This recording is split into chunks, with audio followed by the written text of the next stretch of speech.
विषारी व बिनविषारी साप पकडलेले आहेत. त्यामध्ये धामण, विषारी साप, घोणस, नाग आणि भारतामध्ये सर्वात जास्त विषारी साप आढळून येणारा म्हणजे मण्यार.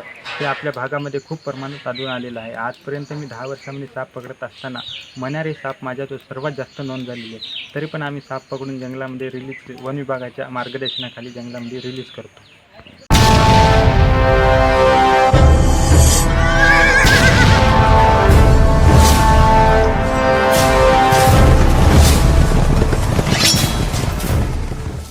सर्पमित्र आपला जीव धोक्यात घालून साप पकडण्याचे काम करत असतात. बऱ्याच वेळा काही साप अतिशय विषारी असतात. अशा सापांना पकडते वेळी फार मोठी जोखीम असते.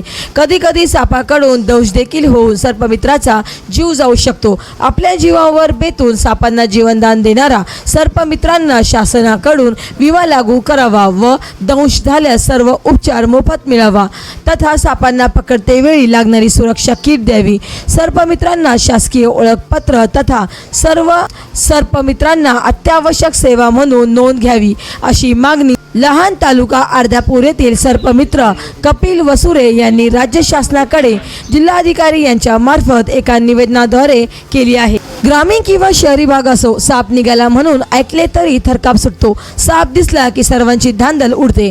तेव्हा अशा वेळी मदतीसाठी सर्वात महत्त्वाचा धावून येणारा म्हणून सर्पमित्राकडे पाहिले जाते. तोही माहिती मिळता तितक्या तत्परतेने त्या ठिकाणी येऊन सापास न मारता पकडून सुरक्षित अशा वन विभागाच्या परिसरात सोडून देतो.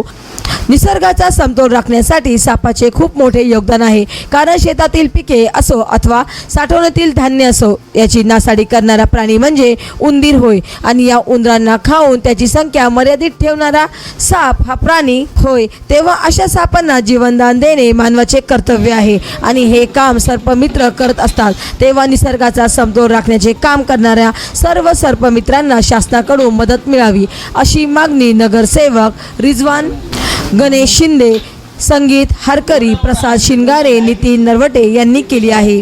महाराष्ट्र वाईब न्यूज प्रतिनिधी सखाराम क्षीरसागर, अर्धापूर, जिल्हा नांदेड. मी सर्पमित्र कपिल वसुरे, लहान तालुका अर्धापूर, जिल्हा नांदेड येथील असून मी आजपर्यंत 10 वर्षे झाले सापाला निसर्गामध्ये मुक्त करण्याचं काम करत आहे. परंतु सापाला मुक्त करत असताना विषारी व बिनविषारी सापाशी रोजची झुंज द्यावी लागते आहे. तरी पण आम्हाला शासनाकडून कोणताही आजपर्यंत आधार मिळालेला नाही. तरी पण आमची शासनाला एकच विनंती आहे की जो आम्हाला लागणारा किट, विमा वगैरे जे आहे, आयडेंटिटी लागणार आहे